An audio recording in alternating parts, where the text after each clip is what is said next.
Magandang araw mga kagabay. Ngayon po ay March 21, 2026, araw po ng Sabado.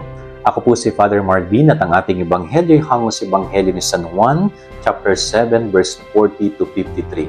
Paririnig po natin sa ating ebanghelyo na hati ang opinyon ng mga tao tungkol sa pagkakakilala nila sa ating Panginoon. Kaya dahil hati ang kanilang opinyon, nagkakaroon ng hindi pagkakaunawaan. Napakaganda pong pagnilayan natin sa ating sarili. Kapag tayo ba ay nakaka-encounter ng mga tao na iba ang pagkakakilala at opinyon kay Jesus, papaano tayo nagre-react? Papaano natin pinaninindigan ang ating pagkakilala at pananampalataya kay Jesus?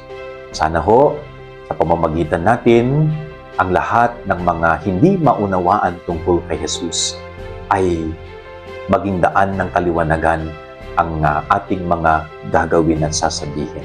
Sana kapag may mga taong nalilito tungkol kay Jesus, tayo ang magiging bibig ng Panginoon para siya ay tuluyang makilala.